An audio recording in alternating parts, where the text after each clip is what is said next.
A fan poster for Venom 3 envisions an action-packed showdown between Andrew Garfield's Spider-Man and Tom Hardy's Venom. Despite Garfield's return in Spider-Man No Way Home, the two characters have never crossed paths on screen.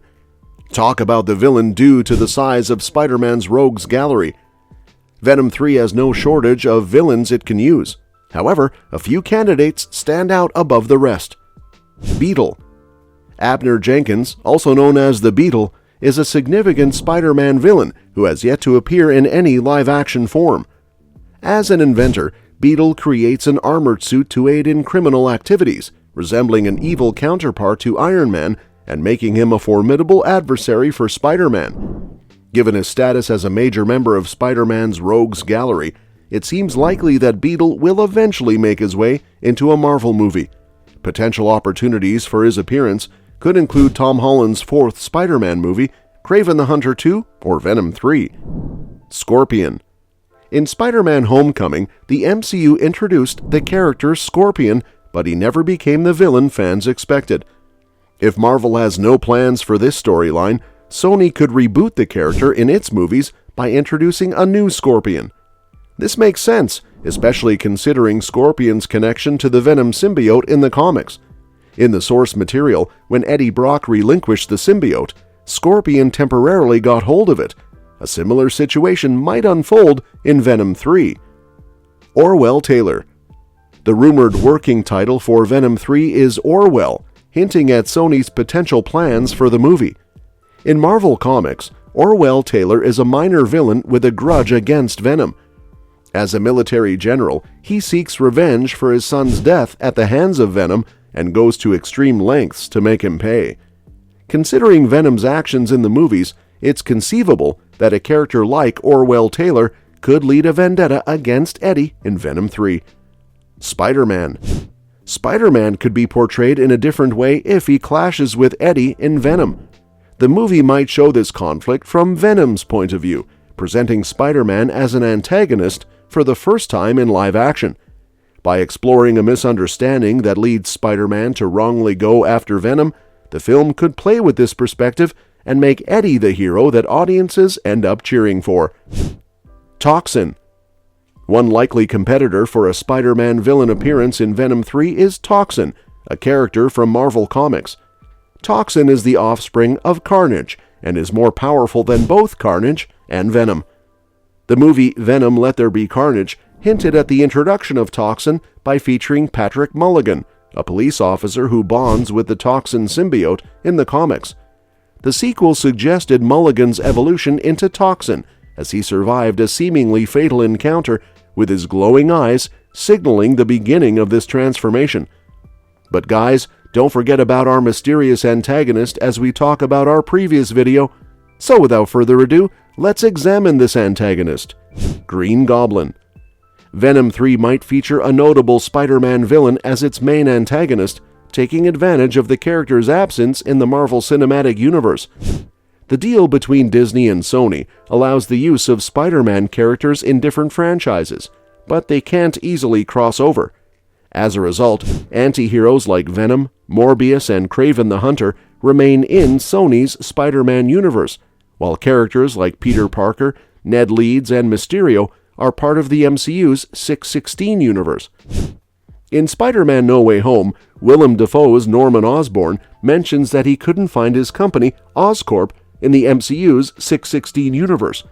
While the multiverse's mysterious nature could explain this by suggesting that the MCU's Norman Osborn is just a regular human without a company, it could also imply that his MCU variant doesn't exist at all.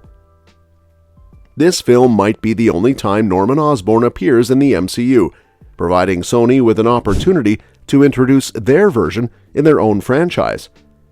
Let's see how Venom 2 sets up the most powerful version of the Green Goblin. The conclusion of Sony's Venom Let There Be Carnage sees Cletus Kasady meeting his demise at the hands of his own symbiote.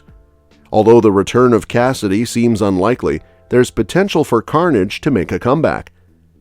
Symbiotes in the Marvel Universe often regenerate after appearing fatally injured, and Carnage, being one of the most robust symbiotes, could follow suit.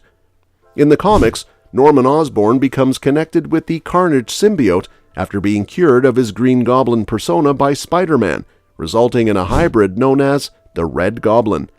If Sony introduces its own version of Norman Osborn, this storyline could be a possible plot for the final installment of the Venom trilogy.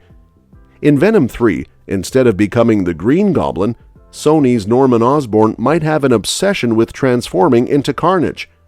Considering the popularity of symbiotes in Sony's Spider-Man universe, as seen with Morbius adopting the name Venom to intimidate, the movie could take it a step further by incorporating Willem Dafoe's Norman Osborn. In Spider-Man No Way Home, Dafoe's Osborn was depowered with an antidote, mirroring the source material. To make this work, Sony would need to explain how Dafoe's Osborn entered Venom's universe, potentially addressing the same question for Michael Keaton's Vulture. On the other hand, Spider-Man 3 ignored Sam Raimi's original Venom tease.